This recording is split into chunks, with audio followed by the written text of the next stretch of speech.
Welcome back, everyone. What we will talk about next is going to be the Code of Ethics. There are many different versions of the Code of Ethics for medical interpreters, but the basic key ideas are really the same. The one that I will use is based on the National Board of Certification for Medical Interpreters, which is also in accordance with many different organizations, such as IMIA or NCIHC. Anyway, what are the Code of Ethics? What does this mean? As a professional interpreter, we encounter moments that can be confusing if we do not have clear guidelines and values that a professional interpreter should stick with. Let me start this topic with a warning. This can be boring. Especially if you have never actually worked as an interpreter before, you might understand it with your brain, but you might not feel it with your heart. When I first had to study these code of ethics for my medical interpreter certification written exam, what really helped me was to think about some of the real life calls I had and apply these code of ethics to see whether I made the right choice or not. So, to make this a little less boring for you, I will try to tell you a story here and there based on the real calls that I actually had. So if you're ready, let's have a look at the 8 Code of Ethics. There are the 8 Code of Ethics. I'm not even going to read them out because I'm about to go over them one by one in detail. Let's start with the first one, confidentiality. So, what does confidentiality mean? It basically means that we have to shut up about things we hear as an interpreter. We cannot go around telling everybody what call I just had, blah blah blah. But let me ask you a question. Do you know what time it is? It is a story time. Yay! I know, that was a little bit lame, but for real, here is one of the most memorable calls that I had in my life. I was working as a Korean OPI and I got a 911 call one day. So my client is the 911 operator, or often called a dispatcher, and they were saying something like, "Hello, interpreter, we have a Korean speaking gentleman on the line. Could you ask him what's the emergency?" So what do? I interpret. "Hello, sir. I'm your Korean interpreter. What's the emergency?" And of course, I would say this in Korean, but once again, you see those square brackets, right? And I asked the Korean LEP the question, and this is what he says to me. "My wife is cheating on me with another man right now. Please send a police officer." Yes, really. That's the very first thing the Korean LEP tells me, of course, in Korean. And there I was just thinking for like 3 seconds, wait, what? In my head, I was like, is this actually happening? Can you even call 911 for stuff like this? And the thing about 911 calls, because you never know how serious these calls can be, the 911 operators are always on edge. So for calls like this, I was totally expecting this operator to yell, "Excuse me, sir, you cannot call 911 for things like this." That's what I thought was going to happen. I mean, still, what I have to do remains the same, right? What do? I interpret. I say, "My wife is cheating on me with another man right now. Please send police." Once again, totally expecting the operator to just yell at this LEP, but the 911 operator just asks, "Okay, what's your address and your name?" So the LEP provides his name, the address, his wife's name, even the guy that his wife is with at the moment, and their address. I mean, I don't know how he knows all this stuff, but that's clearly none of my business. But I was really surprised because I did not think that adultery, like cheating on your spouse, was a punishable crime in some of the states in the US. I definitely did not know this, and I still don't exactly know what happens when a police officer goes to the house and just bangs on the door. "Police!" Yeah, I really don't know how they arrest anybody with this. But anyway, what is the lesson of this story that I just shared with you? Do not cheat on your spouse, right? I'm just kidding. I mean, you probably shouldn't do that, but that's not the stuff that we will talk about here. Well, I have some questions for you. As an interpreter, can we talk about the calls we had? I mean, I just did, right? So if we can, how much of it can we talk about? With whom can we share these calls? Is it okay if it is my wife? Or my parents? Or my roommate? Where is that boundary? This is what I want to make it clear when it comes to confidentiality. We understand it in our heads that we shouldn't share work related private information. But what draws the line? The keywords here are what we call PII and PHI. PII for personal identifiable or identifying information, and PHI for personal health information. So here's one example. Let's say you are on a call at TD Bank. There is a financial advisor on the line with a non-English speaking TD Bank customer. What kind of information will you be handling on a call like this? All kinds of things, right? Maybe an account number, credit card number, the expiry date on the credit card, the 3-digit CVV code at the back of your credit card, your social security number. All of these extremely private information will be in your hand, the interpreter's hand, as we have to take notes to interpret for our clients and LEP. Let's go back to the 911 call story that I just told you. Was it okay that I told you this story? Am I breaching the confidentiality ethics code right now? I want you to think about this. What information have I shared with you? Or maybe I should ask, what information have I not shared with you? Did I tell you which state or which city the call was from? Which 911 department or the operator's ID number? Did I say when this call happened? How about this LEP's name or his address, date of birth, phone number? Because I had all of those from that call, but I'm not storing, saving, or sharing these types of sensitive private information. So that is any information that will make it easy for someone to pinpoint and identify this individual who called 911. If I had something like this was Mr. Mike Kim, aged 47, living in Queens, New York, who called on the April 1st, 2023. Then somebody who is watching this lecture video might know that person and might have a chance to identify this specific individual from the information that I shared. I hope you know that Mr. Mike Kim is just a completely generic, imaginary person that I made up. This is before I move on. But you get the idea, right? I think as a professional interpreter, it is extremely important that we take this confidentiality seriously. When you interpret on site at a hospital, it is a standard procedure that all notes that interpreters use are shredded right after the session is done for this confidentiality and privacy protection purpose. Many LSPs works very hard to enforce this confidentiality by requiring a quiet environment when you're working, making sure no one can see or hear you. Also, they require their interpreters to be HIPAA certified in the US, which is making sure that we know what information needs to be protected and how we can do that. In Canada, we have what we call PIPEDA, which is an equivalence of a HIPAA in the US.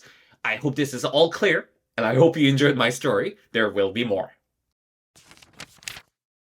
Next is accuracy and completeness. As the name suggests, interpreters should always try to interpret accurately and completely. This is our job and our goal. But I think this is also another prime example of understanding it with your brain, but not feeling it with your heart thing. So let me try putting it this way. There are many jobs and professions in this world, right? I definitely cannot count them all. There are just too many. Of course, all of those occupations are different. They do different things. They require different people, different education, and different values. But they should all have something in common, and that is having a purpose. And this is the keyword that I would like you to think about. Purpose. What do you think the purpose that doctors have? Well, I would like to think the purpose is to save people's lives, right? How about police officers? Their purpose should be to protect people, right? Then what about the interpreters? What is our purpose?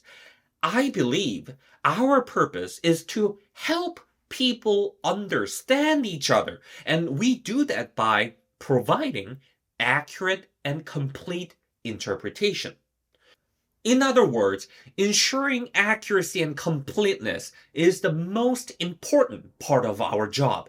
If anybody asks me what's the highest priority when I'm doing my job, it is always this: accurate and complete interpretation. Right now, this might sound straightforward enough. Yes, yes, yes, Mason, we have to interpret accurately and completely, I get it. But in real life, this gets compromised all the time. Sometimes we get lazy. Sometimes we have no choice. Sometimes we simply don't know how to do it. But I would like you to just remember this: an interpreter who does not try their very best to provide accurate and complete interpretations is just like doctors who don't care about saving people's lives, or police officers that don't care about protecting people. Understood? Let's move on. Next is impartiality. What does this mean? Please feel free to pause the video and read the slides, because I hate when instructors just sit here and read the slides. But to put this in simple layman's terms, it means you have to be fair and neutral. Professional interpreters would typically avoid interpreting for LEPs that you personally know, which should say a lot about just immigrant parents bringing their 9-year-old kid to the emergency room as an interpreter. I have been there myself, and it is still such a common thing that many people do, which can be really dangerous in some cases. Impartiality also means that you as an interpreter will not give any personal opinions, thoughts, or beliefs to others during the session. Wait, before I continue, do you know what time it is? It says, yes, story time again. Now you know what to expect. I'm just going to keep doing this. Anyway, so this is once again another 911 call that I had. I was on the call with an LEP who was a Korean lady, fairly young. I would probably guess in her 30s, 40s, I'm not sure. When the 911 operator asked what the emergency was, and this is what she said: "I need to be away from my husband." I actually can't remember if it was a husband or just a boyfriend whom she was in a domestic relationship with, but that's basically what she said, that she was in a domestic violence situation, and that she is in need of a safe place to be. As the 911 operator asked about the details of the situation, the LEP explained that, and it honestly sounded really bad. It was a nighttime, like cold and winter. She had been in this situation several times before, so this time she had the courage to literally get out of the house with her phone. She didn't have time to grab her stuff or proper clothing or anything. All she managed was to get her phone and her shoes, then she ran out of her apartment and she decided to call 911.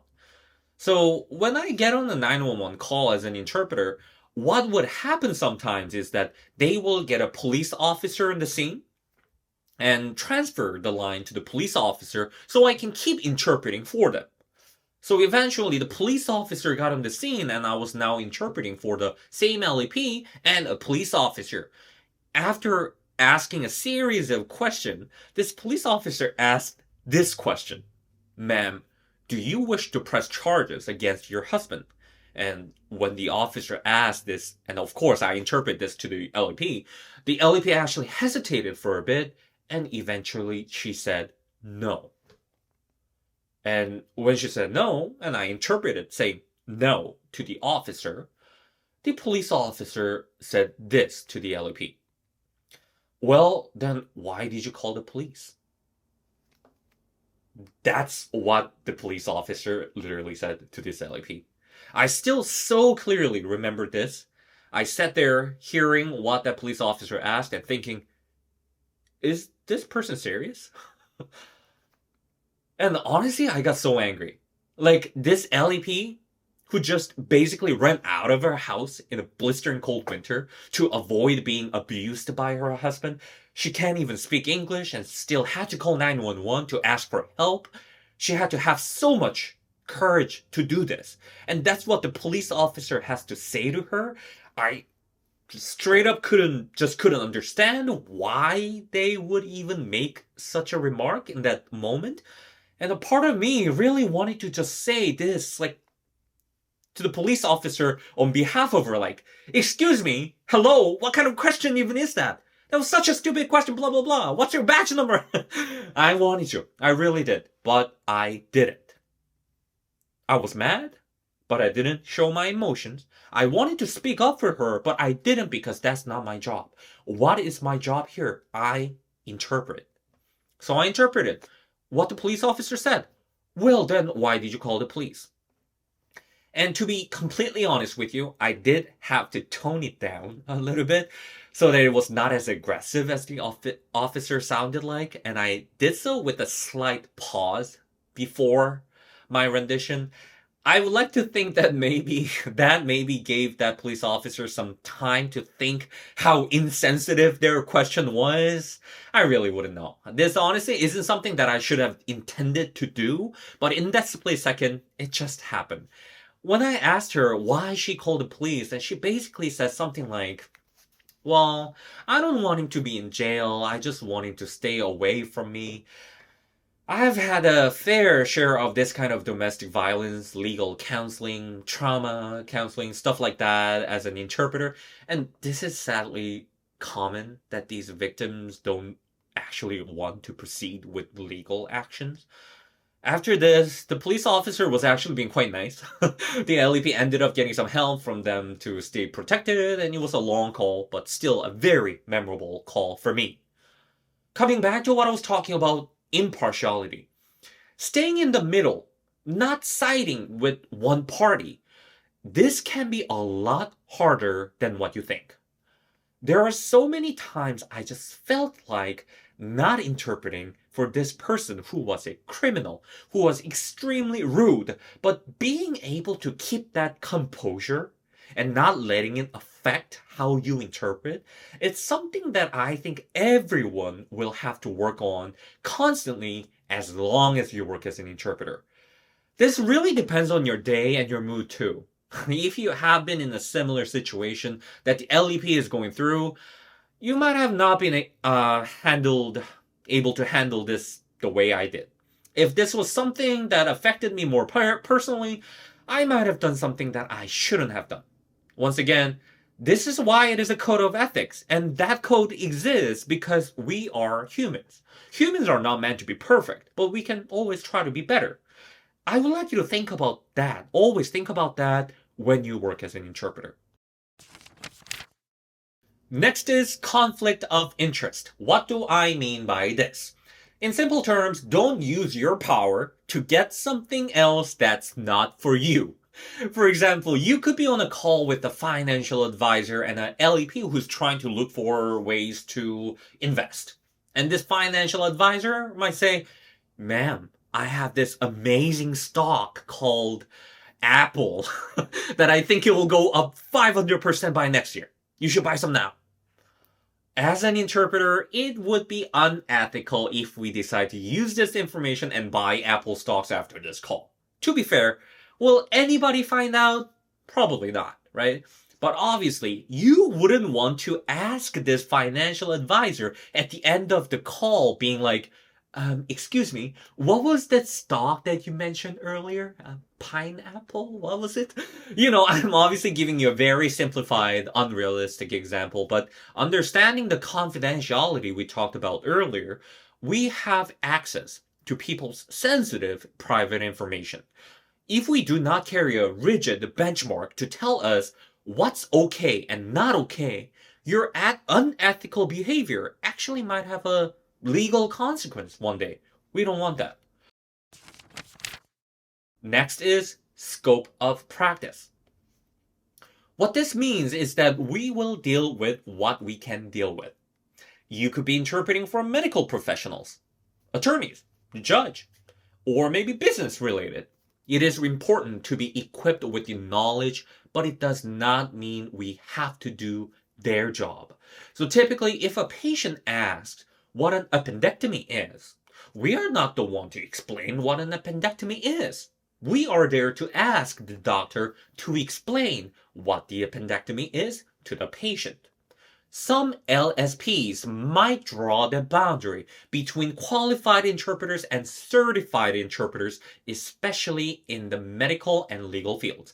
Often what they mean by qualified is that you have gone through some trainings, so you have the knowledge to interpret. Like completing this course could make you a qualified interpreter. But to be called as a certified interpreter, not only that you have to be trained, you also have to take designated exams to prove your competency. For medical interpreter certification, there are mainly the National Board of Certifications for Medical Interpreters, the NBCMI, and the Certification Commission for Healthcare Interpreters, the CCHI. Taking this course gives you the prerequisite to take those exams to become a certified medical interpreter. So if you are someone who had no idea what this is for, it's probably a great idea that you look into this. I have some other YouTube videos that explain the difference between the MBCMI and CCHI, so give it a watch if you are interested. Next is disqualification. I think this is going to confuse some of you. I will try my very best to make this as clear as possible, so please pay attention, okay? When we say disqualification, we are talking about knowing when to recuse yourself from a job. Like, what does even recusing mean? We are talking about giving up. Here's an example. You are interpreting for a client that is a doctor, and an LEP that is a patient. And now this doctor starts talking, and she talks like this. Sir, due to the prolonged rhinotelexomania, we found pseudo blah blah blah. Well, it really doesn't make much sense to me. That's like nose-picking rhinotelexomania. Anyway, what do? Should we just give up? Okay, sorry, interpreter cannot do this. Bye-bye. Like, is that what we do? Disqualify ourselves because we're not good enough? To make it simple, yes. That's what we have to do if there is nothing that we can do. But, and this is a very big but, you must try your absolute best to interpret as accurately and completely as possible first. Here, I said the interpreter tools as an example, but we have not yet to learn what these interpreter tools are. We will cover them later on, so do not worry, but I just wanted to mention that there are things that we can do before we ever recuse ourselves from the job. In fact, many LSPs policy allows interpreters to transfer the call to a different interpreter if the call is too difficult to interpret accurately and completely. I totally understand this part, and I do think it is important that we have to be honest about our skills, but I don't want this to give anyone an idea that it is okay to just give up if you don't know something. Personally speaking, when I look back, what really helped me improve my skills as an interpreter was those difficult calls that I had. I was sweating, I was stumbling, busy trying to find the right resources so I could interpret this term, and I know it is not the greatest feeling in that very specific moment, but really, that's how you are going to learn things. Next is professional demeanor. Now, what is this? It simply means that you should stay calm and professional. Let me tell you about another call I had. I was interpreting for a client who was a bank teller on the phone with a very grumpy old Korean lady, LEP. It started out simple, same old same, the client asking the LEP's name, address, date of birth, stuff like that. When the client asked, "Ma'am, may I have your date of birth?" Which I interpreted exactly. "Ma'am, may I have your date of birth?" Of course in Korean, right? The LEP answered, "It's June 25th. Of course in Korean. So when I heard that, what do? I interpret. So I said in English, "It's June 25th. As soon as I said 25th, this Korean lady started yelling on the phone saying, "It's June 25! Not 20, 25! And for like good 3 seconds, I was like, Okay. In my head. Like, what should you do? Here, you know what I could have done? I could have said, "Excuse me, man. Do you even know how to speak English? I said 25th. This is how we said." Like, should I have done that? No, obviously not. I hope you know that. What did I say? I just repeat and say, yes, it's June 25th. June 25th.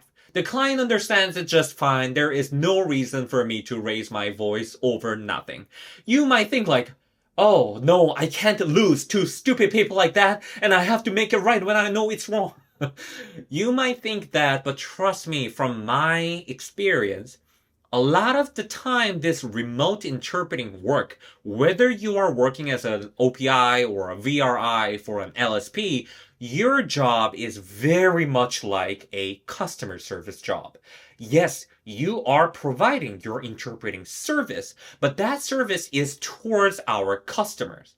Although technically LEPs aren't our direct customers, the LEPs are the customers of our customers, the clients, right? So in a nutshell, it is not worth being defensive and arguing with people. It will save a lot of your energy by not being engaged with this.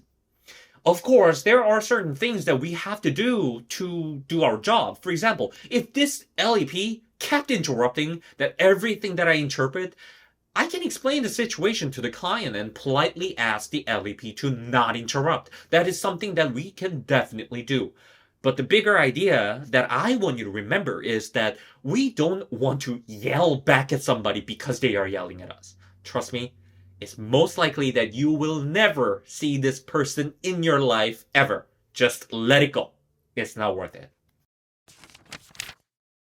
This is the final part of the code of ethics, professional development. What's this? It is quite simple. We have to keep working on ourselves. We keep learning terminology, practice interpreting, take courses, attend seminars, or conference, join organizations, and network, all of those things we continue to do as long as we work as an interpreter. I always try to use this analogy when I explain this to my new trainees. Think of an athlete. Let's say athletes start their career young, right? They start practicing one sport when they basically just start walking. When maybe they become a professional athlete as they graduate from high school. Of course, everybody is different, but can you think of one athlete that just goes, "Oh, I just joined the pro team. I don't have to practice anymore." Like, does it ever work like that for anybody? That they work for all their life, join the Olympics, NBA, NFL, or whatever that is, you join and you're done practicing and working on yourself? Exactly. No. In my opinion, it really should be like that for interpreters too. But in fact, many interpreters do exactly the opposite. We study hard, we take these courses, we get our certification until we get our job. As soon as we start working as an interpreter, so many interpreters just stop improving themselves. Of course, you improve yourself as you interpret in real life, but there are so many things that we can do outside of calls to improve ourselves. This is what I mean by working on professional development. I can tell you, this does not end. Even today, as I am making this lecture video, I still work as an interpreter because I personally don't think I get to tell anybody how to do their job if I don't know how to do it myself. I hope this is all clear.